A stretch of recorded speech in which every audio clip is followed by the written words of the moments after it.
She showed up at that party just to prove that she no longer felt anything for her ex. Unknowingly, she got involved with a cruel billionaire, marked by trauma and a thirst for control. If you like love and romance stories, watch until the end, subscribe to this channel, and leave a comment saying where you listen from. Let's continue. Sarah Sanders didn't know who she was. The name embroidered on the small worn leather suitcase was the only certainty she carried, along with a letter sealed in red wax and a fear that throbbed beneath her skin like a persistent fever. When she awoke in the back seat of a taxi parked under the torrential rain of New York City, her body was shaking violently, as if fleeing from something terrible that her mind refused to reveal. Her brown eyes were empty of memories, but full of terror. Taxi driver observed her through the rearview mirror, with genuine concern. It was the early hours of the morning on Fifth Avenue, and the rain transformed the city lights into golden blurs, dancing on the wet asphalt. Sarah stumbled out of the vehicle, her bare feet touching the cold concrete. She had no money to pay. For the ride, no documents, nothing but that small suitcase and the white dress that clung to her wet body. The few passers-by on the sidewalk looked at her with curiosity and suspicion. A young woman, clearly lost, walking barefoot through the streets of New York's financial district at 3 in the morning, aroused all kinds of speculation. Some whispered, others took discreet photos with their phones. Sarah felt the stares, like stab wounds, but couldn't form a coherent sentence to explain her situation. It was when security guards from a commercial building approached, followed by 2 police officers on night patrol, that panic completely overwhelmed her. They spoke to her, asking questions that echoed in her mind like distant noise: documents, name, address, family, words that found no echo in her fragmented memory. The circle of onlookers formed quickly, as always happens in big cities when something unusual erupts in the urban routine. Cell phones pointed, murmurs, speculations. Sarah felt suffocated, cornered like a wounded animal. Her heart was beating so hard she could hear the blood pulsing in her ears. She needed a way out, anything that would take her away from this humiliating exposure. That's when her eyes found a man standing on the other side of the small crowd. He wasn't holding a cell phone, wasn't whispering malicious comments, just observing her with an intensity that made her momentarily forget the chaos around her. He was tall, with strong features that betrayed Italian ancestry, black hair slightly graying at the temples, and eyes of such an intense blue that they seemed to pierce her soul. He wore an impeccable dark suit, even at that unusual hour, and there was something in his posture that radiated power and natural authority. On impulse, or perhaps out of desperation, Sarah pointed directly at him. Her voice came out trembling but determined. "He is my husband." Silence fell for a few eternal seconds. All eyes turned to the man, waiting for his reaction. He could deny it, could walk away, could call her crazy, but he did none of those things. His lips curved into something that wasn't quite a smile, more of a silent acknowledgement. He nodded, his blue eyes never straying from hers, as if recognizing something in her that no one else could see. "Sarah," he said, and his voice had a refined New York accent, education and money. "I've been looking for you." The police officers immediately relaxed. The crowd began to disperse, disappointed with the anticlimactic end to the urban drama. The man approached with confident steps, and when he got close enough, Sarah could smell the expensive masculine cologne he wore, a fragrance that was somehow familiar to her, though she was certain she had never seen him before. "Lawrence Castle," he introduced himself to the officers, extending a leather wallet containing documents they examined with visible deference. The name resonated in Sarah's mind like a distant echo, but she couldn't form a concrete memory. He was well known. That became clear from the reaction of the police officers and security guards. His name carried weight, influence. "My wife had an episode," Lawrence explained with disturbing naturalness, as if lying to the police was something routine. "She's being treated for dissociative disorder. Sometimes she runs away from home during episodes." Sarah should have protested, should have screamed that it was a lie, that she had never seen this man before in her life. But something in his voice, in the way he held her hand with possessive firmness, in the natural authority with which he took control of the situation, made her remain silent. Perhaps it was the relief of no longer being alone and exposed. Perhaps it was the strange feeling that somehow he really knew her. The police officers walked away after a few routine questions, clearly satisfied to be able to close the case, without bureaucratic complications. Lawrence placed his jacket over her shoulders, a gesture that seemed too natural for someone who had supposedly just been randomly chosen by a stranger. "Thank you," Sarah whispered when they were finally alone. "Auntie," the wet sidewalk. "Don't thank me yet," he replied, and there was something in his tone that sent a shiver down her spine. "You don't know what you're getting yourself into." But there was also an unspoken promise in his words, a protection she desperately wanted to believe in. When he led her to a black BMW parked on the corner, she didn't resist. She got into the car like someone surrendering to fate, not knowing she was about to discover that chance sometimes can be the cruelest disguise of destiny. The mansion was in Westchester, one of the most exclusive neighborhoods in the New York metropolitan area. During the silent journey, Sarah observed through the car window how the city gradually changed. The skyscrapers gave way to huge houses hidden behind high walls and electronic gates. Lawrence drove with one hand on the wheel, the other resting on the gear shift, and she couldn't stop watching his long fingers, the veins that stood out under his tan skin. There was something hypnotic about the way he moved, a confidence that bordered on arrogance. "Are you going to tell me who you really are?" she asked when the silence became unbearable. Her voice was still hoarse from fatigue and fear. Lawrence looked at her quickly before turning his eyes back to the road. "The more important question is who you are, Sarah, and why you chose me." "I don't know who I am," she admitted, clutching the small suitcase to her chest. "I don't remember anything. I just woke up in that taxi and your face was the first. That seemed safe to me." "Safe?" He laughed softly, a sound without humor. "You have terrible instincts for judging safety." But there was something in his tone that suggested the opposite. As if, in some perverse way, she had made exactly the right choice. The car stopped in front of an imposing wrought-iron gate. Lawrence lowered the window and typed a code into the intercom. The gate opened silently, revealing a property that seemed more like a small country. The main house was an imposing neoclassical construction, with white columns and perfectly manicured gardens that extended as far as the eye could see. "Bella Vista Estate," Lawrence announced as he parked in the circular driveway. "Your new home." "I can't live here," Sarah protested, but her voice came out weaker than she intended. "I don't even know who you really are. I can't accept charity from a stranger." "Charity?" He turned off the engine and turned to face her completely. His blue eyes seemed to burn in the dimness of the car. "Do you think I do charity by lying to the police and bringing strangers to my home?" There was something in the way he said strangers that made her stomach contract, as if she wasn't really a stranger, as if there was a history between them that only he knew. "Then why are you doing this?" she insisted. Lawrence was silent. For a long moment, his fingers drumming on the steering wheel. When he finally spoke, his voice had a different quality, lower, almost intimate. "Because you reminded me of someone I lost." Before she could ask more, he got out of the car and walked around to open her door.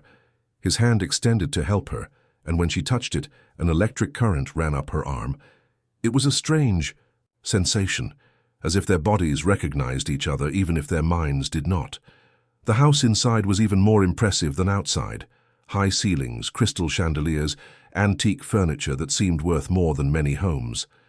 But there was something oppressive about the environment, as if all that wealth carried the weight of ancient secrets. Sarah noticed that many of the paintings on the walls were covered with dark cloths. "Why are the paintings covered?" she asked. "Mourning," Lawrence replied dryly. "My wife died 2 years ago." The words fell like stones in Sarah's stomach. Dead wife. She had entered the home of a widower, had lied about being his wife. The irony of the situation made her feel sick. "I'm sorry," she murmured. "I didn't know. I should never have." "Lucy looked a lot like you," he interrupted her, and there was something dangerous in his voice now. "Same height, same brown hair, same eyes. When I saw you in the street, For a moment I thought—" He didn't finish the sentence, but he didn't need to. Sarah understood. She was a substitute, a living reminder of someone he had lost.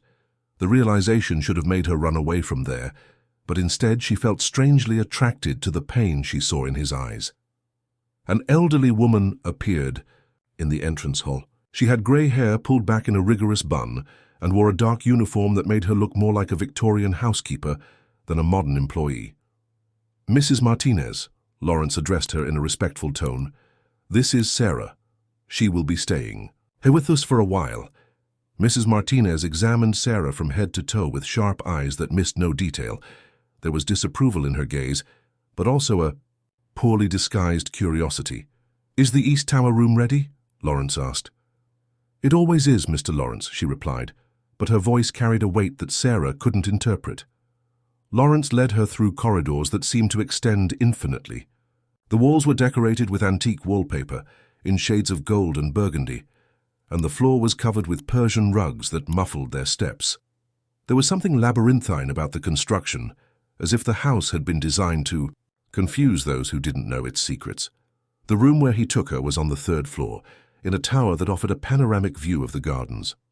It was luxurious beyond anything Sarah could imagine, with a canopy bed, antique furniture, and a marble fireplace. But there was also something claustrophobic about it, as if it were more of a golden prison than a guest room. "Rest," Lawrence said, standing at the door.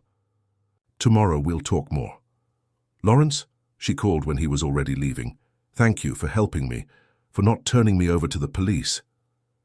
He turned slowly, and for a moment she saw something wild in his eyes, something that made her instinctively back away.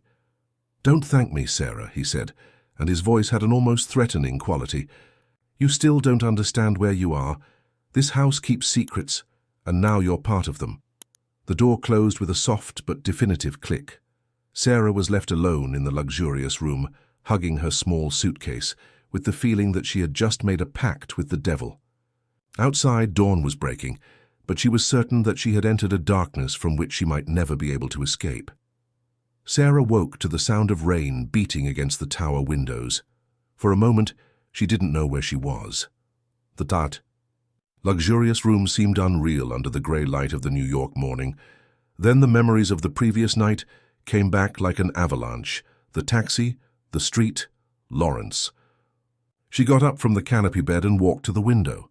The property's gardens extended to the horizon, but the rain made them somber, almost threatening. A soft knock on the door made her turn. Mrs. Martinez entered carrying a breakfast tray, her movements precise and silent, like those of a ghost. "Mr. Lawrence asked for clothes to be left in the closet," she said, placing the tray on a mahogany table. "And he said to tell you he expects you in the library at 10 o'clock. Sarah opened the closet and was surprised to find women's clothing in her exact size. Dresses, blouses, pants, all from expensive brands and in tones that perfectly matched her skin. It was as if someone who knew her intimately had chosen each piece. "How? Did he know my size?" she asked. But Mrs. Martinez had already left, leaving only the echo of her footsteps in the corridor. After a long bath in the marble tub, Sarah chose a navy blue dress that enhanced her eyes. When she looked in the mirror, she had the strange sensation of seeing another person. The woman staring back seemed more refined, more mysterious. It was as if the expensive clothes had awakened a different version of herself. The library was on the ground floor, in a huge room with shelves that went from floor to ceiling. Thousands of books organized by some system she couldn't decipher. Lawrence was standing in front of one of the windows, watching the rain. He wore dark dress pants and a white shirt with the sleeves rolled up, and Sarah couldn't help noticing how the fabric molded to the muscles of his arms. "Did you sleep well?" he asked without turning around. "Yes," she lied. In truth, she had. Spent most of the night awake, trying to recover some memory, any fragment of her past. "The clothes, they belonged to Lucy," he said, finally turning to face her. "She was about your size." The revelation hit her like a slap. She was wearing his dead wife's clothes. It was morbid, disturbing, but at the same time there was something exciting about the idea of occupying another woman's place, even temporarily. "Isn't that a bit strange?" she asked. Lawrence walked toward her with slow, predatory steps. When he got close enough, she could see the small wrinkles around his eyes, marks of a man who had suffered more than he should have. "Everything in this house is strange, Sarah," he said in a low voice. "The question is, are you prepared to deal with that?" Before she could answer, he moved away and picked up a newspaper from the table. "You appear in the police section," he said, showing a small note in the corner of the page. "Woman found in confusional state on Fifth Avenue. Police investigating possible case of amnesia." Sarah read the text quickly. It was a brief note, almost insignificant, but there was something that bothered her. How did they know about the amnesia? "I didn't tell anyone that." "I did," Lawrence admitted, "to protect you. If someone is looking for you, they'll think you're admitted to some hospital." "And if someone really is looking for me?" she asked, and there was hope in her voice. Maybe there was family, friends, someone who missed her. Lawrence's face hardened. "Do you want them to find you?" The question carried a weight she couldn't interpret. There was possessiveness there, but also something that seemed like fear. As if he feared losing her to a past she didn't even remember. "I don't know," she answered honestly. "I don't know what I want, because I don't know who I am." Lawrence approached again, this time stopping so close that she could feel the heat of his body. His hand rose slowly to touch her face, his fingers tracing the line of her jaw with a gentleness that contrasted with the intensity of his gaze. "Maybe," he murmured, "you can discover who you want to be." His touch provoked a physical reaction she didn't expect. Her heart raced, her breathing became irregular. There was something dangerously seductive about the idea of reinventing herself, of leaving the dead past behind and starting a new life. In that mansion isolated from the world. "Lawrence," she whispered, not knowing exactly what she wanted to say. He leaned in closer, his lips almost touching hers. For a moment, Sarah thought he was going to kiss her, and realized that she wanted this more than she should. But then he abruptly pulled back, as if he had remembered something important. "I need to work," he said, his voice colder now. "Feel free to explore the house, but there is a wing that remains locked. I ask that you respect that." Sarah nodded, although curiosity had already settled in her mind like a poisonous seed. "What kind of work do you do?" "Import and export," he answered vaguely. "Family business, nothing that should concern you." But there was something in his tone that suggested exactly the opposite. After he left the library, Sarah was alone among thousands of books, with the feeling that each one held a secret. She walked along the shelves, running her fingers over the old leather spines, until one volume caught her attention. It was a photo album, hidden between two history books. When she opened it, her heart almost stopped. The first photo showed Lawrence next to a dark-haired woman, both smiling at the camera. The woman was indeed similar to her, but there were subtle differences in the shape of the face, in the curve of the lips. It was Lucy, no doubt. Sarah quickly turned the pages, absorbing each image. Their marriage seemed to have been a fairy tale, luxurious ceremony, honeymoon in exotic destinations, elegant parties in golden halls. But as the photos progressed chronologically, she noticed subtle changes. Lucy's smile became more forced, her eyes lost their sparkle. In the last photos, she seemed almost haunted. The last image in the album made her gasp. It was a photo of Lucy alone, standing in front of an antique mirror. But what caught Sarah's attention wasn't the woman in the photo, but the reflection in the mirror. For an impossible instant, she could swear that the reflected face was her own. Her hands trembled so much that the album slipped from her fingers and fell to the floor, scattering some loose photos. When she bent down to collect them, one in particular caught her attention. It was different from the others, older in black and white. It showed two little girls playing in a garden that seemed familiar. On the back of the photo, someone had written in cursive, "Sarah and Lucy, summer of 1995. The world spun around her. She knew Lucy. They had been children together. But how? When? Why didn't she remember? With trembling hands, Sarah put the photo in the pocket of her dress and replaced the album. Her heart was beating so hard she could hear it echoing off the silent walls of the library. There were more mysteries in that house than she had imagined, and she was beginning to suspect that her presence there was not the coincidence she had initially thought. Lawrence knew more than he was saying, and perhaps, just perhaps, her amnesia wasn't as complete as she believed. The following days passed in a strange haze of domestic routine and unresolved sexual tension.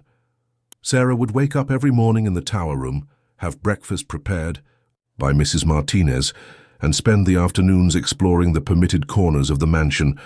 Lawrence appeared sporadically during dinner, silent walks through the gardens, stolen moments in the library where their conversations were loaded with subtext that she couldn't completely decipher. He observed her with an intensity that made her feel naked even when fully dressed. There were moments when he came too close, when his hand brushed hers for a few seconds longer than would be appropriate, when his eyes lingered on her lips as she spoke. But whenever the tension threatened to explode into something more concrete, he would pull away, leaving her confused and inexplicably frustrated. "You're playing with me." She confronted him on a rainy afternoon, when once again he approached only to retreat as if she were fire. "Playing?" Lawrence raised an eyebrow, but there was dangerous amusement in his eyes. "You think this is a game?" They were in the conservatory, a glass room full of exotic plants that Lucy had cultivated. The rain beat insistently on the transparent roof, creating an aquatic symphony that isolated that space from the rest of the world. "You look at me as if you want to devour me," Sarah said, surprising herself with her own courage. "But you don't. Touch me. It's as if you're fighting against yourself." Lawrence approached slowly, like a predator studying his prey. When he stopped in front of her, so close that she could count the grey strands in his dark hair, his voice came out hoarse. "And what if I am?" he asked. "What if touching you were a line I can't cross?" "Because of her?" Sarah didn't need to. "Say the name." Lucy hovered between them like a ghost, always present even in her absence. "Because of many things," he answered, but his hand rose to touch her face, contradicting his words. "You shouldn't be here, Sarah. This house... We're dangerous for you." But she didn't back away. Instead, she covered his hand with hers, pressing it against her cheek. "Maybe I like danger." The kiss that followed was inevitable.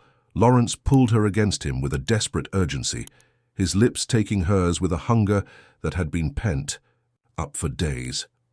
Sarah surrendered completely, her arms wrapping around his neck, her body molding to his as if they had been made to fit together. There was something wild in that kiss, something that spoke of desire and desperation, of loneliness and need. When they finally separated, both were breathless. "This is madness," he murmured against her lips. "Then let's be mad," she replied, and pulled him into another kiss. This time, he lifted her in his arms and carried her to his room on the main floor of the mansion. It was a masculine environment, dominated by a huge bed and dark furniture.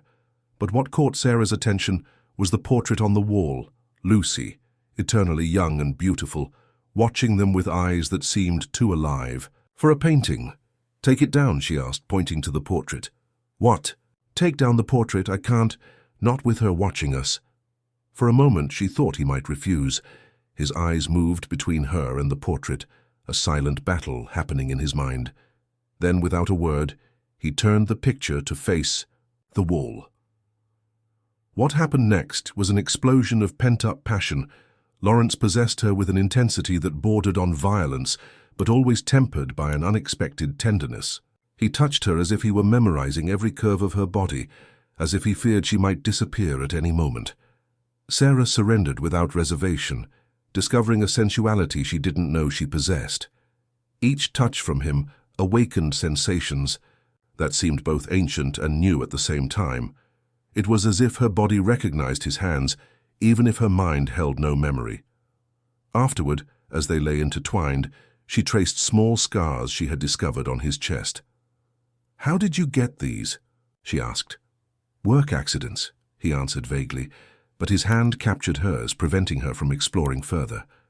What kind of work leaves marks like this? Lawrence was silent for so long that she thought he wouldn't answer. When he finally spoke, his voice had a different quality, darker. My family has businesses that aren't always conventional, he admitted.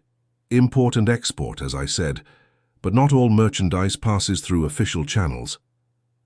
Sarah propped herself up on her elbow to face him. Are you talking about smuggling? Among other things. He didn't look away, as if challenging her to judge him. The Castles have always walked the fine line between legal and illegal. That's how we built our fortune.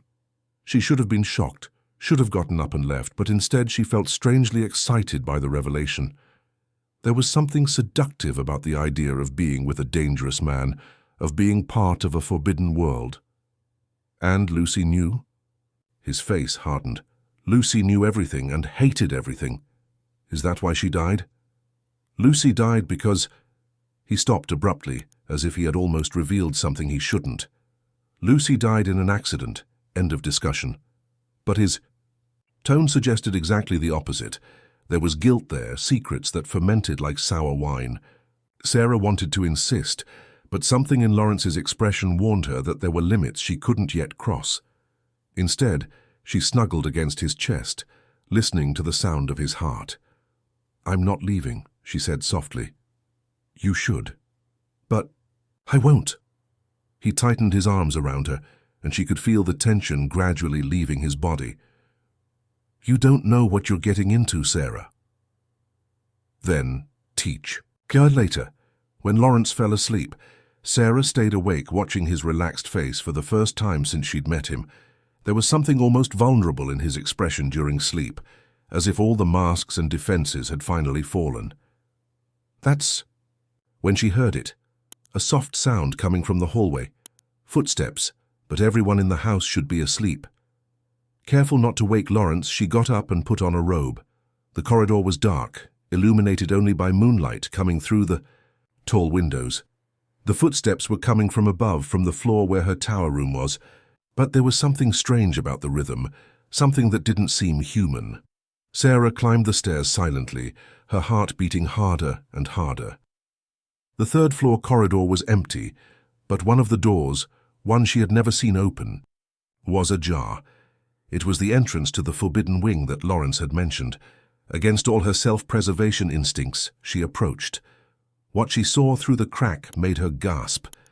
The corridor beyond the door was identical to the rest of the house, but all the paintings were uncovered, and each one showed the same face, Lucy, at different ages, different poses, but always Lucy.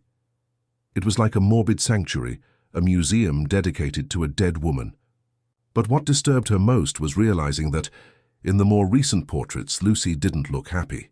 She looked terrified. A sound behind her made her turn quickly. Mrs. Martinez was standing at the end of the corridor, her eyes shining in the darkness like those of an animal.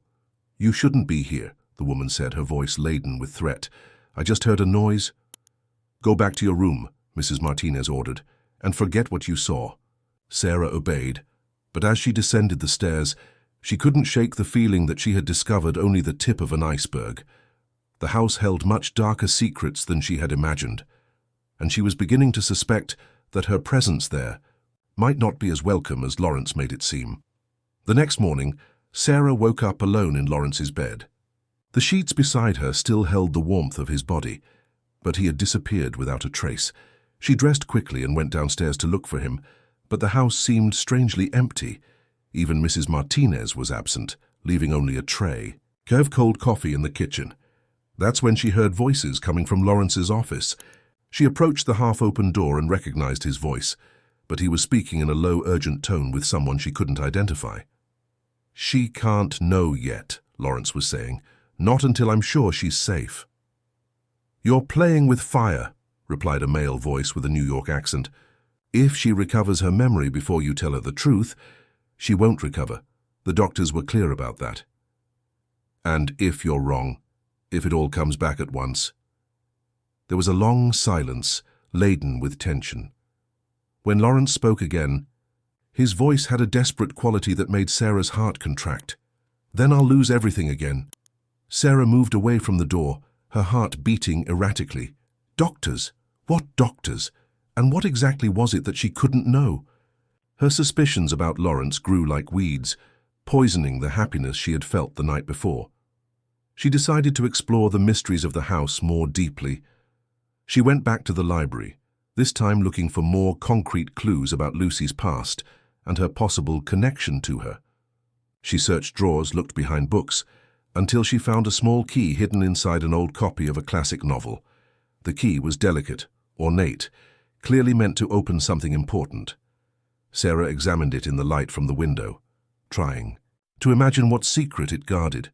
Then she remembered the desk in the tower room, the one that was always kept locked. She ran up the stairs, heart racing with anticipation. The key fit perfectly in the desk's lock. Inside, she found a treasure trove of documents that made her head spin. First, a birth certificate with her name, Sarah Sanders, but with a different birth date than she had imagined. According to the documents, she was 3 years younger than she thought. There were also medical reports from a psychiatric hospital in New York, with recent dates. The words jumped from the page like stabs: dissociative disorder, traumatic amnesia, psychotic fugue. But what shocked her most was a series of photographs. They weren't old photos, like the one she had found in the library. They were recent, showing herself in situations she didn't remember living. Sarah walking the streets of New York, entering buildings, talking to people she didn't recognize. It was as if someone had documented her life without her knowledge. In the last photo, she was leaving a church in the city center, wearing the same white dress she had woken up in the taxi with. But she wasn't alone. In the background of the image, blurred but recognizable, was Lawrence. He had been following her. He knew where she was even before that night on Fifth Avenue. With trembling hands, she continued rummaging through the papers and found something that made her feel as if the floor had opened beneath her feet. It was a letter written in a feminine hand, addressed to Lawrence. "My love," the letter began, "I know you will never forgive me for what I did. I know that surrendering Sarah to the hospital was an unforgivable betrayal. But she wasn't well. Lawrence, after she discovered about us, about our past, she started having episodes. She said I had stolen her life, that you had always been hers. I couldn't handle the guilt and her attacks anymore. Forgive me, forgive us, Lucy." The letter was dated 1 week before Lucy's death. Sarah let the paper slip from her hands. Everything was starting to fit together like pieces of a macabre puzzle. She and Lucy knew each other. More than that, they had competed for Lawrence. And Lucy had won, marrying him while Sarah was committed to a psychiatric hospital. But if Lucy was dead, and she was free from the hospital, that meant... "Found what you were looking for?" Sarah turned abruptly. Lawrence was standing in the doorway of the room, his face an indecipherable mask. There was no surprise in his expression, only a tired resignation. "You knew," she said, "and it wasn't a question. You knew from the beginning who I was." "Yes." "And you let me believe it was a coincidence. You let me think you had chosen me at random." Lawrence entered the room and closed the door behind him. His movements were slow, careful, as if he were approaching a wounded animal. "You escaped from the hospital 3 days before I found you," he said calmly. "I had been looking for you since then." "Why?" Her voice came out louder than she intended. "Why were you looking for me?" "Because I love you," he said simply. "I've always loved you, even when I married Lucy." The words should have consoled her, but instead they enraged her even more. "You loved me but married her. You were sick, Sarah." For the first time, he raised his voice. "You had a nervous breakdown when you found out about our engagement. You spent months hospitalized, medicated, away from reality. I couldn't wait forever. So you chose the most convenient substitute." Lawrence came closer, his blue eyes burning with intensity. "It wasn't like that. Lucy was your best friend. She sought me out when you were hospitalized. Said she was worried, wanted to help. At first it was just friendship. Then you fell in love over the ruins of my sanity." "Lucy was never you," he said hoarsely. "She tried to be during 3 years of marriage. She wore your clothes, cut her hair like yours, even started imitating your gestures. But she was never you." Sarah felt tears burning her eyes. And is that why she died? Because she couldn't be me? Lawrence's silence was answer enough. She saw guilt spreading across his face like ink in water. How did she die, Lawrence? Sarah asked, her voice dangerously low. Suicide, he finally said. She jumped from the tower of this house, from the same tower where you are staying. The revelation hit her like a punch to the stomach. She had been sleeping in the room from which Lucy had jumped to her death. Why didn't you tell me? Because you weren't ready to know. Because the doctors said the shock could trigger another episode. What doctors? The same ones who committed me against my will? Lawrence looked away and she knew she had hit the mark. You're working with them, she whispered, horrified. You brought me here as part of some sick treatment. It's not like that. Then how is it? She stood up from the chair, all the anger and confusion of the last few days exploding at once. You manipulated me from the first moment. You made me believe you saved me when in fact you just continued keeping me prisoner. You are not a prisoner here. No? Then can I leave? His silence was eloquent. I want to leave, she said, heading for the door. Sarah, please. Lawrence grabbed her by the arm, but she violently pulled away. Don't touch me. You lied to me about everything. I was trying to protect you. From whom? From myself. She laughed, but there was no humor in the sound. Or from you? Before.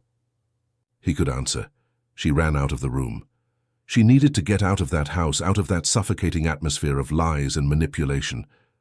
But when she reached the main hall, she found Mrs. Martinez blocking the entrance door. I'm sorry, miss, the woman said with false politeness, but Mr. Lawrence asked not to let you leave alone. Sarah looked around, looking for another exit, but realized that other people had appeared, men dressed in white whom she immediately recognized. Nurses. No, she whispered, backing away. I'm not going back there. Lawrence descended the stairs slowly, his face a mask of pain and determination. It's for your own good, my love. Don't call me that, she screamed. You have no right. But the nurses were already approaching, and Sarah realized she had nowhere to run. The mansion that had seemed like a refuge revealed itself as the prison it had always been. And Lawrence, the man she had fallen in love with, was also her jailer. No, Sarah shouted, running toward the stairs that led to the second floor. I will not go back to that place. Lawrence made a brusque gesture with his hand, and the nurses stopped where they were. His blue eyes burned with pain and something that seemed like genuine desperation. Leave us alone, he ordered. Mr. Castle, one of the nurses protested. The doctors were clear about the protocol. I said get out. Lawrence's voice echoed off the mansion walls with an authority that didn't admit argument. The men backed away but didn't leave completely. They remained waiting in the hall, like predators waiting for the right moment to attack. Sarah clung to the stair railing, her heart beating so hard she could hear it echoing through the silent house. You have 5 minutes, Lawrence said, slowly climbing to where she was. 5 minutes to listen to me before they take you back. Why should I listen to you, she spat, after all the lies? Because you loved me once, he said simply, and I still love you enough to let you choose. There was something in his voice, a raw vulnerability that she hadn't heard before. Against her better judgment, she stopped climbing the stairs. Choose what? Stay here with me with the truth even if it hurts, or go back to the hospital where they'll medicate you until none of this matters anymore. Lawrence came closer, but maintained enough distance so she wouldn't feel cornered. Do you want to know what really happened? The whole truth? Sarah nodded, even knowing she might regret it. We met when you were 17, he began, his voice low but clear. I was 25. You were friends with Lucy since childhood. You met in an orphanage when you were little girls. Lucy was adopted by a wealthy family. You went to a convent. The mention of the orphanage awakened distant echoes in her memory, fragmented images of cold corridors and voices whispering prayers. You reconnected when you left the convent at 17. Lucy introduced me to you at a party. I fell in love instantly. Sarah could see the truth in his eyes, the way they softened when speaking of that first meeting. We started meeting in secret. My family would never approve a serious relationship, with an orphan with no dowry. Lucy helped us, lied for us, covered our meetings. For 2 years we lived this hidden passion. And then my father found out. He threatened to send you back to the convent, said he would destroy any chance you had of building an independent life. I was young, cowardly. I thought if I married Lucy, whom my family approved of, I could keep you as a mistress. The confession hit her like a slap. You were going to turn me into the other woman. I was an idiot, he admitted. I thought I could have you both. That love would be enough to overcome social conventions. But it wasn't. No. When I told the plan to both of you, Lucy agreed. She always did everything for love, but you— He paused as if the memory still hurt. You looked at me as if I were the devil incarnate. Said you'd rather die than share the man you loved. Sarah felt tears burning her eyes. She could almost remember that pain, that sense of absolute betrayal. That's when you had your first episode, Lawrence continued. You started having hallucinations, said Lucy had stolen your life, that I belonged to you by right. The doctors said it was a nervous breakdown caused by intense emotional trauma. And you committed me. I had no choice. You tried to hurt yourself, threatened Lucy. You couldn't distinguish reality from fantasy. Sarah let herself slide down the railing until she sat on the steps. The truth was worse than any lie she could have imagined. I married Lucy 2 months later, Lawrence said, sitting at a safe distance from her. But I could never forget you.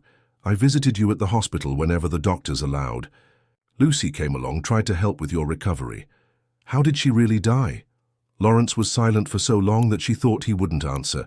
When he finally spoke, his voice was broken. Lucy discovered that I still loved you. She found letters I wrote to you but never sent. She discovered that I paid for an apartment where you lived after you left the hospital the first time. She found out I visited you. Were you two having an affair? No, not physically, but emotionally. Yes. I could never give Lucy what she deserved because my heart still belonged to you. Sarah felt a pang of guilt mixed with morbid satisfaction. Part of her was glad to know that he had never really belonged to the other woman. On the night she died, Lucy confronted me, said she couldn't live anymore being a substitute, that she knew every time I touched her, I was thinking of you, said she was leaving, that she was going to ask for a divorce. And you let her? I begged her to stay, not because I loved her, but because I knew that if she left me, my family would cut off all financial support. I wouldn't be able to pay for your treatment, your apartment, nothing. The raw truth of the confession cut deep. So you chose to keep me as an expensive pet. It wasn't like that. It was exactly like that. She stood up abruptly. You kept me like an object, a broken doll that you could visit when you wanted to play at feeling guilty. Lawrence also stood up, and there was desperation in his face now. I was trying to take care of you the only way I knew how. Lucy realized that. That's why she killed herself. She killed herself because she discovered you had escaped from the hospital.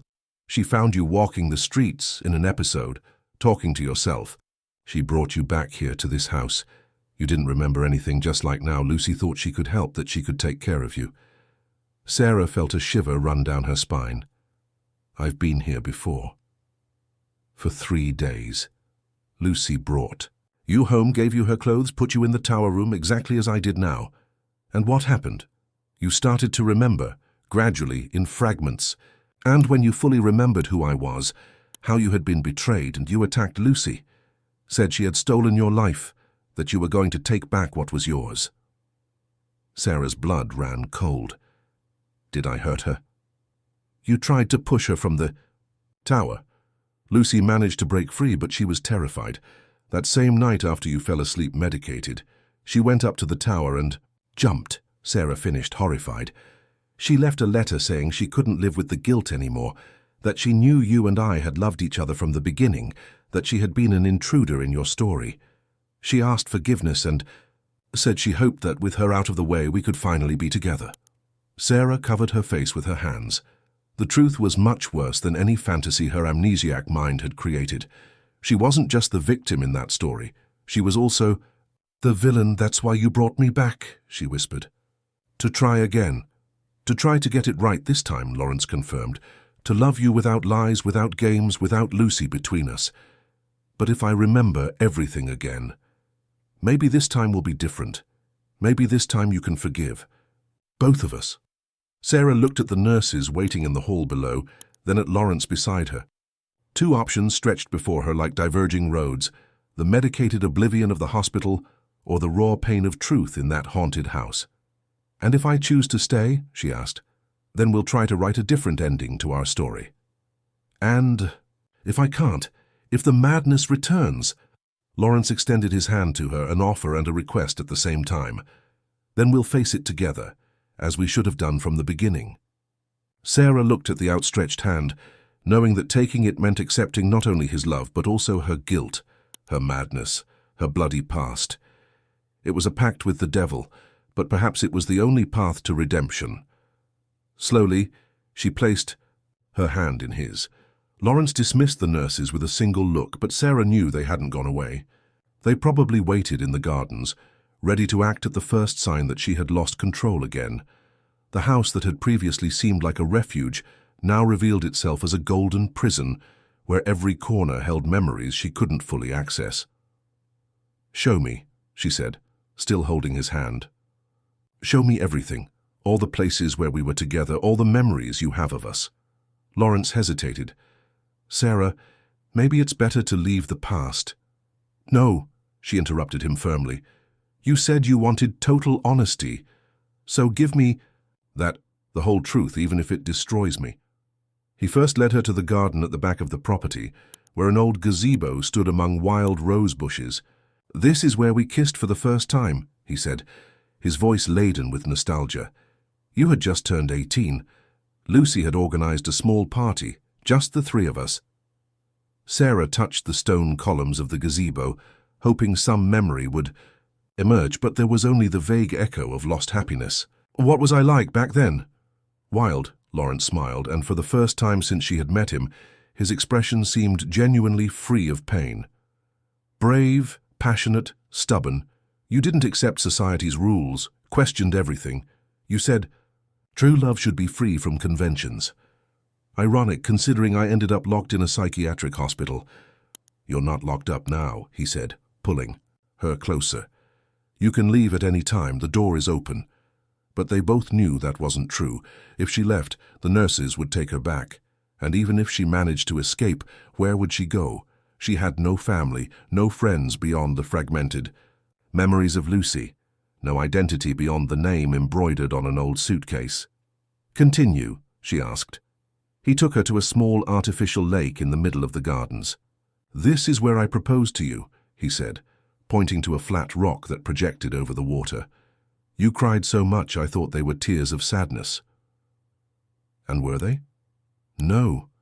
You said you cried because you finally were certain you belonged to someone, that after a lifetime of feeling abandoned you had found your home." Sarah felt tears burning her eyes.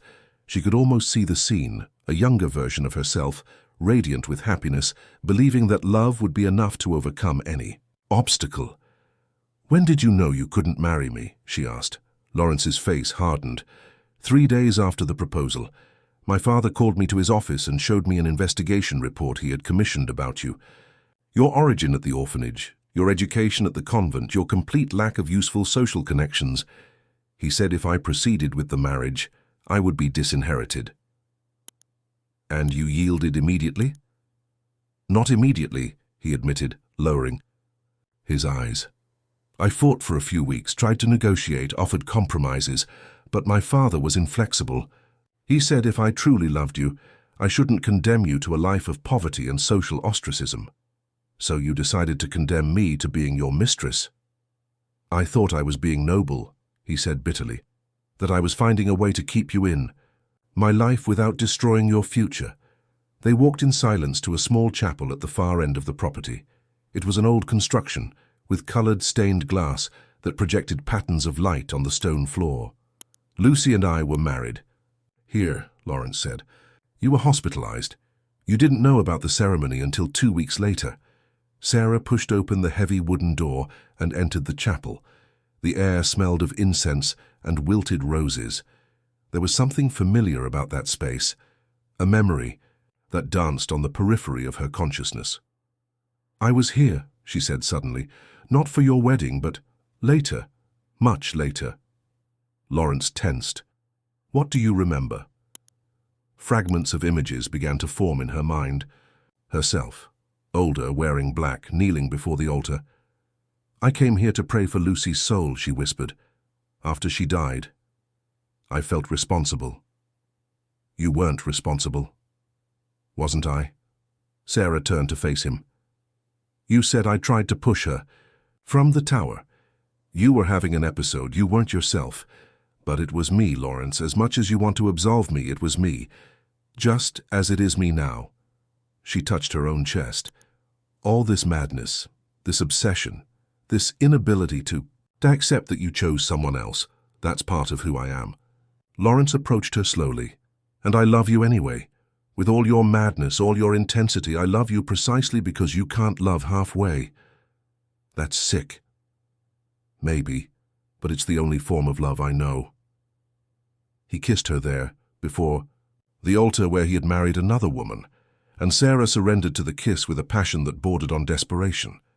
It was as if they were trying to erase years of pain and betrayal with a single moment of intimacy.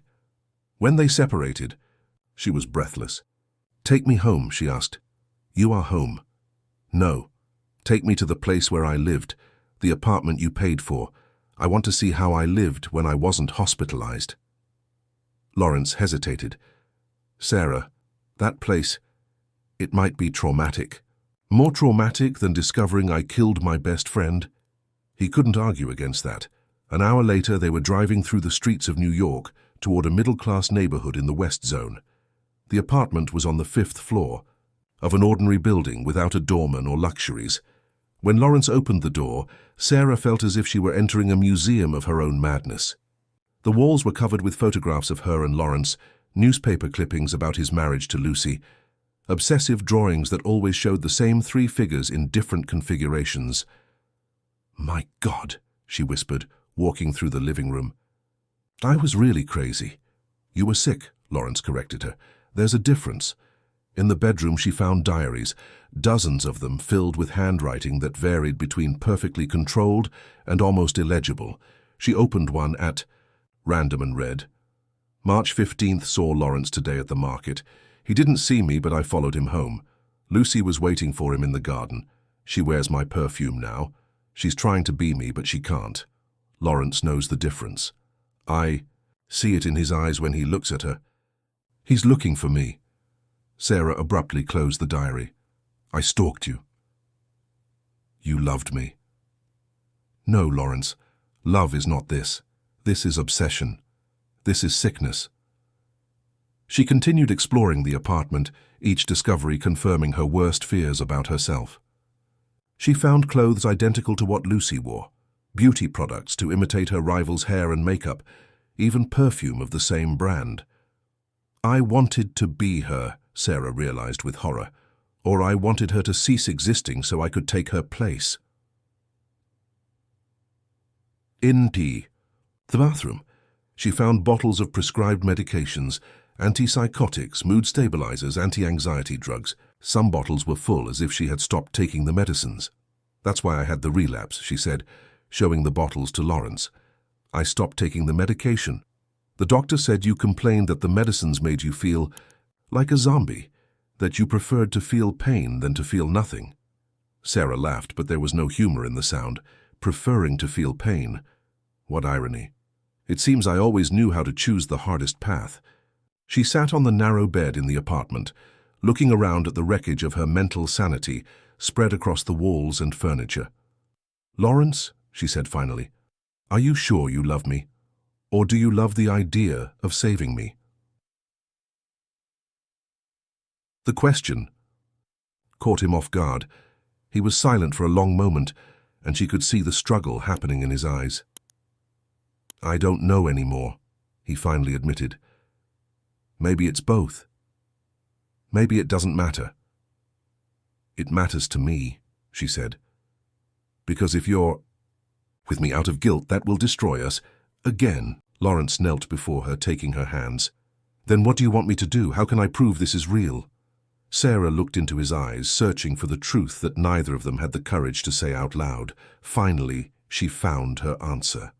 "Let me go," she said. "If you really love me, let me choose to come back to you. Without coercion, without fear, without nurses waiting in the gardens. Leave me free to decide if I want this life, this madness, this impossible love. And if you don't come back, then you'll have your answer." Lawrence was silent for so long that Sarah thought he would refuse. She could see the battle happening in his eyes, the desire to protect her fighting against the fear of losing her again. Finally, he nodded slowly. 3 months, he said. "I give you 3 months of total freedom. No surveillance, no nurses, no interference, but you have to take the medication." "Lawrence." "It's not negotiable," he interrupted her. "You can choose where to live, what to do, who to have relationships with, but you have to stay stable, for the good of all of us." Sarah knew it was a fair compromise.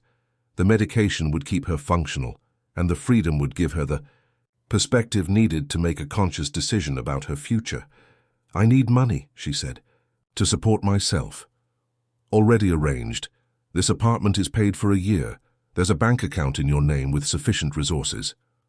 You had already planned this. Since I brought you back home. I knew sooner or later this moment would come." They returned to the mansion in silence, each lost in their own thoughts.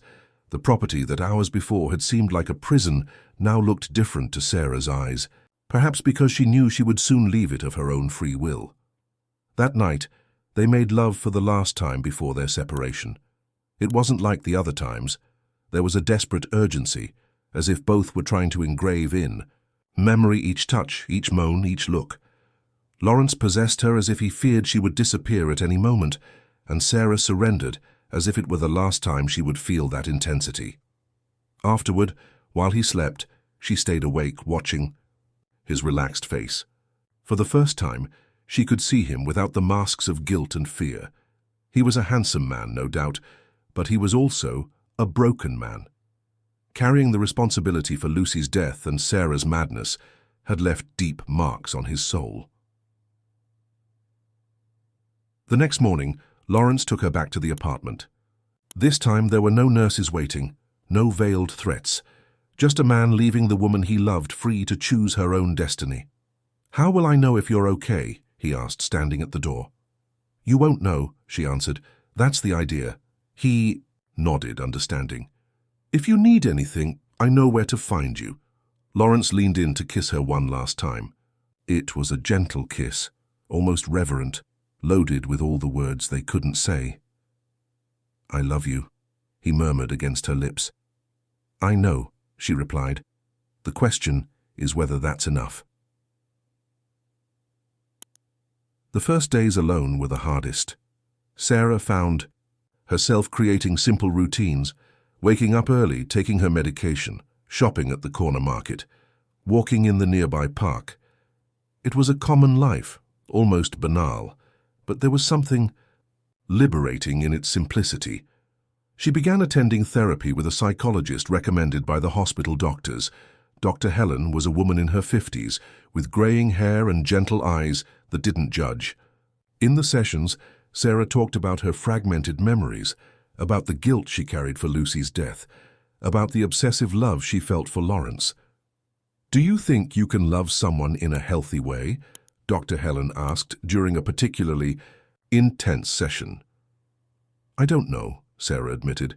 "Everything I know about love I learned through pain. I don't know what it's like to love without obsession, without fear of losing. Maybe it's time to learn." That's how Sarah met Gabriel. He was a waiter at the cafe where she had started having breakfast every day. A simple man with an easy smile and kind brown eyes full of kindness. He made her laugh effortlessly, talked about banal subjects like sports and TV shows, treated her like a normal person and not like a psychiatric patient. "Do you have a boyfriend?" Gabriel asked one Thursday afternoon while serving her usual coffee. "It's complicated," Sarah replied, and realized it was the first time in weeks she had consciously thought of Lawrence. Complicated how? "Like being in love with someone who might not be good for me." Gabriel sat in the empty chair across from her. "Can I give a stranger's opinion?" She nodded. "If you have to question whether someone is good for you, they probably aren't." The simplicity of the observation hit her like lightning. Gabriel was right. Healthy love shouldn't come accompanied by constant doubts about mental sanity and emotional manipulation. "Want to go out with me on Saturday?" he asked. "Nothing elaborate, just a movie and a pizza." Sarah hesitated. Going out with another man seemed like a betrayal to Lawrence, even knowing he had given her total freedom. But perhaps this was exactly what she needed. An experience of normality to have a parameter for comparison. "Okay," she said finally. The date was exactly what Gabriel had promised. Simple, uncomplicated, fun. They watched a romantic comedy. That made them laugh, shared a large pizza, talked about their lives without drama or dark secrets. Gabriel told her about his large family in the Midwest, about his plans to open his own restaurant, about his love for country music. Sarah invented an edited version of her own story. Orphan, educated in a convent, complicated relationship in the past. It wasn't a lie, just an incomplete truth. Gabriel listened with genuine interest, without asking invasive questions or trying to decipher her like a puzzle. When he took her home, he kissed her softly in farewell. It was a sweet kiss, without the devouring flames she knew with Lawrence, but also without the underlying pain. "I enjoyed today," he said. "Me too," she replied, and realized it was true. That night, alone in her apartment, Sarah looked at herself in the bathroom mirror. The woman staring back seemed different from the one who had woken up amnesiac in a taxi weeks ago. There were colors in her face, a lightness in her eyes that wasn't there before. For the first time since she had recovered her memory, she was able to imagine a future that didn't include Lawrence. A simple future, perhaps, but free of madness and obsession. A future where she could be just Sarah, not the dead rival of a woman, not the secret lover of a married man, not the psychiatric patient of a tragic story. But even as she contemplated this possibility, a part of her knew it wouldn't be that simple. The love she felt for Lawrence was engraved in her soul like a tattoo. It might fade with time, but would never completely disappear. The real question wasn't whether she still loved him. It was whether she could live with the consequences of that love. 2 weeks passed before she had her answer. It was on a Sunday morning, while having coffee in the apartment, that the doorbell rang. Her heart immediately raced. There was only one person who knew where she lived. But when she opened the door, she didn't find Lawrence. It was a man she didn't recognize, middle-aged, wearing a dark suit and carrying a leather briefcase. "Sarah Sanders?" he asked. "Yes. I'm Lawrence Castle's lawyer. I need to speak with you about an urgent matter." Sarah's blood froze. What happened? "May I come in?" She let him pass, hands trembling as she closed the door. The lawyer sat on the living room sofa, his expression grave. "Lawrence is dead," he said without preamble. The world collapsed around Sarah. She let herself fall into the nearest armchair, unable to process the words she had just heard.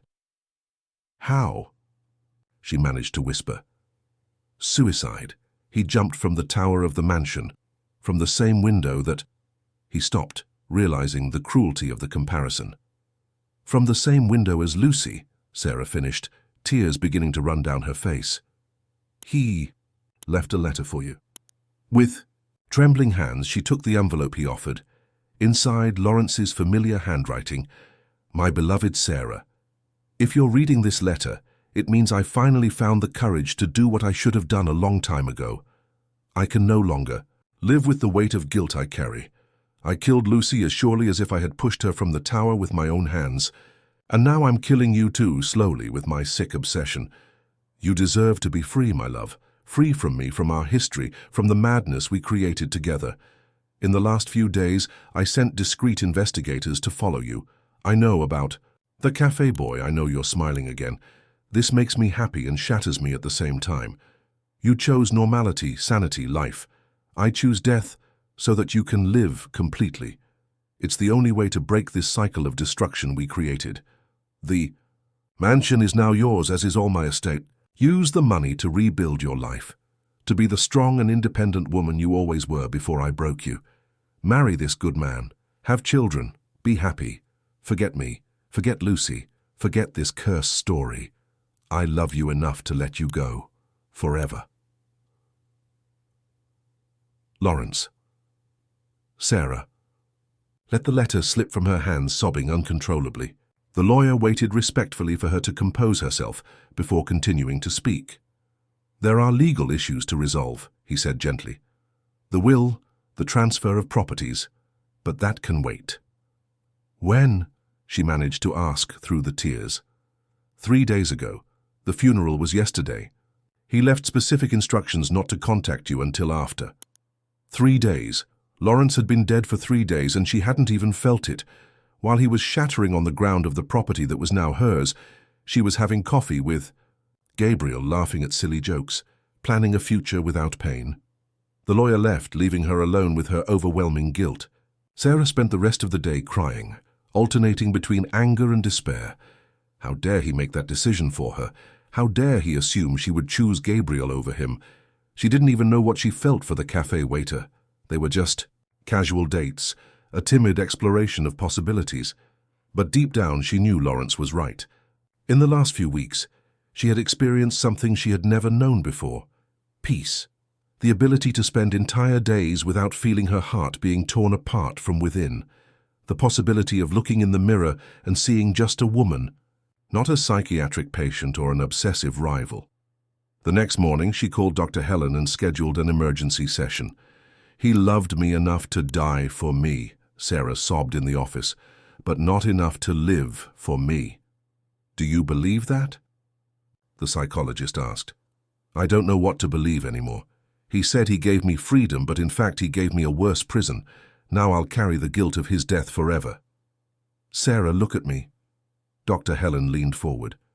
You are not responsible for Lawrence's choices, just as you weren't responsible for Lucy's choices.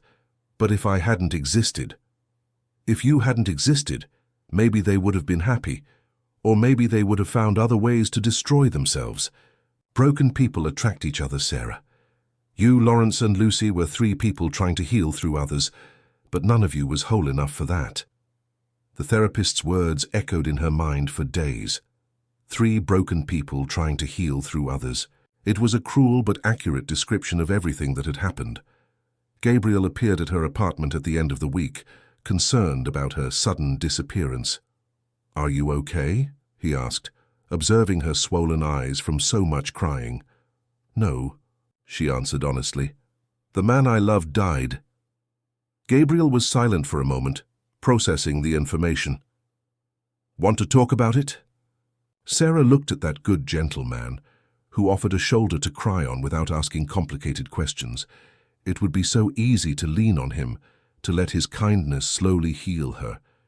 It would be a good life, maybe even happy. I can't see you anymore, she said instead. Because of him? Even though he's dead. Because of me. Because I need to learn to be alone before I can be with someone. Because you deserve someone whole, not the pieces left over from a poorly told story. Gabriel nodded sadly, but with understanding. If you change your mind. Thank you, she said, kissing him lightly on the cheek, for showing me there's another way to live. After he left, Sarah made a decision. She called the lawyer and said she wanted to sell the mansion. She couldn't imagine living in the place where 3 people had died, 2 physically, 1 emotionally. The money from the sale, added to the inheritance, would be enough to start over anywhere in the world. There's a condition in the will, the lawyer informed her. The mansion can't be sold for 5 years. He wanted you to have time to think. Another form of control beyond death. Lawrence continued making decisions for her even while dead. The anger Sarah felt was clean, pure, liberating. For the first time, she managed to feel angry at him without it being accompanied by guilt or desire. Then I'll live there, she decided. But my way. A week later, Sarah was back at the mansion, but this time as the owner. The first thing she did was open all the windows, let fresh air circulate through corridors that had been closed for too long. Then she uncovered all the paintings, removed the veils that covered the mirrors, let the light in. Mrs. Martinez had retired soon after Lawrence's death, but recommended some people to help with the property's maintenance. Sarah hired a young gardener to take care of the gardens, a cheerful cleaning lady who hummed while working, a caretaker who lived in the guest house with his wife and two small children. For the first time in decades, the mansion filled with life, with children's laughter running through the gardens, with trivial conversations about the weather and household chores. Sarah transformed the library into an office where she began working as a freelance translator. Her language skills, developed at the convent, finally found a practical purpose. She maintained her therapy, now via video call, and continued taking her medication religiously. Some days were harder than others. There were moments when she missed the intensity she had lived with Lawrence, the way he made her feel alive and desired. But gradually, she learned to miss him without being devoured by it. 6 months after Lawrence's death, Sarah found the courage to climb to the tower. The room had been cleaned and reorganized, with no traces of the drama that had happened there. She sat at the window from which Lucy had jumped, from which Lawrence had thrown himself, and looked at the gardens below. "I forgive you," she said aloud, "and I forgive myself." The words echoed through the empty room, carrying with them years of accumulated pain. For the first time in her memory, Sarah felt truly free. She went down from the tower and went to the chapel. There she lit 3 candles, one for Lucy, one for Lawrence, one for the version of herself that had died with them. Then she went out to the garden, where the rose bushes that Lucy had planted bloomed in shades of red and pink. Life, she discovered, could be beautiful even after tragedy. Especially after tragedy. 2 years passed before Sarah found love again. This time it wasn't in the arms of a man, but in the discovery of her own inner strength. She had transformed the mansion into a halfway house for women in vulnerable situations, victims of domestic violence, young women leaving orphanages, women recovering from addictions. The inheritance money was invested in therapies, professional courses, social reintegration programs. "You're creating an army of strong women," joked Dr. Helen during one of their monthly sessions, which now happened more for maintenance than necessity. "Maybe," Sarah smiled. "Or maybe I'm just trying to be the person I wish had existed when I was young and lost." The house that had previously harbored dark secrets and destructive passions now echoed with conversations about new beginnings and future dreams. Sarah had found purpose in others' pain, a way to transform her own experience of madness and recovery into something useful for other people. It was during one of the self-esteem workshops that she met Dr. Ryan Matthews. He was a psychologist, specializing in trauma, a volunteer in the program she had created. A man in his early 40s, prematurely grey hair, gentle eyes behind discreet glasses. There was a wisdom in his gaze that came from someone who intimately knew the labyrinths of the human mind. "You have a natural gift for this," he said, after watching her conduct a particularly difficult session with a group of women. "Have you ever thought about studying psychology?" Sarah laughed. "I think I've had enough therapy for several lifetimes. Sometimes, who best understands pain is someone who has gone through it." The conversation kept echoing in her mind for weeks. She had always been good with words, had always known how to listen and understand people. Perhaps it was time to transform these skills into something more formal. At 32, Sarah enrolled in the psychology course at Columbia University. They were 5 intense years, dividing time between studies, managing the halfway house, and her own ongoing recovery. Ryan became her mentor, then her friend, then something more indefinable that neither of them was in a hurry to classify. "Aren't you afraid?" she asked on a winter night as they walked through the mansion's gardens after a simple dinner. "Of what? Of me, of my past, of the madness I still carry inside me." Ryan stopped walking and turned to face her. "Sarah, don't you understand yet? Your madness is exactly what makes you extraordinary. The intensity with which you love, the depth with which you feel, the courage with which you face your demons, that's not sickness. It's humanity in its purest form." Lawrence used to say something similar, and he was right. The problem wasn't your intensity, it was the direction it was pointed. Ryan was right. The obsessive passion that had almost destroyed her when directed at an unattainable person had transformed into a transformative force when channeled to help other women. The same energy that had made her stalk Lawrence through the streets of New York now made her get up every morning determined to make a difference in someone's life. "I love you," Ryan said simply. "Not despite what you were, but because of everything you've become." The kiss that followed was different from any other Sarah had experienced. It didn't have the desperate passion she had known with Lawrence, nor the simple sweetness she had tasted with Gabriel. It was something new, a mature love, built on a solid foundation of mutual knowledge and acceptance. They married the following spring in the same chapel where Lawrence had married Lucy. But this time the ceremony was small, intimate, full of light and laughter. The guests were mainly the women Sarah had helped over the years, a chorus of female voices who sang hymns of freedom instead of laments of pain. Dr. Helen was the matron of honor.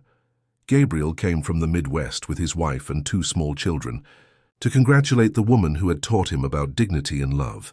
Even Mrs. Martinez appeared, older but still imposing, with tears in her eyes seeing the lost girl who had transformed into an accomplished woman.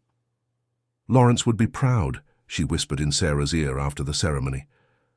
"I hope so too," Sarah replied, and realized she no longer felt pain when thinking of him. Just a melancholy gratitude for everything he had taught her about the destructive nature of possessive love. Ryan moved into the mansion after the wedding, but respected all the spaces Sarah had created. He established an office on the 1st floor, where he attended some of the women who participated in the house's programs. Together, they formed a formidable team in the fight against the traumas that imprison the female spirit. "Do you know what the difference is?" Sarah said on a lazy Sunday afternoon as they watched the caretaker's children playing in the garden. "Between the love I felt for Lawrence and what I feel for you?" "What?" "With Lawrence, I lost myself.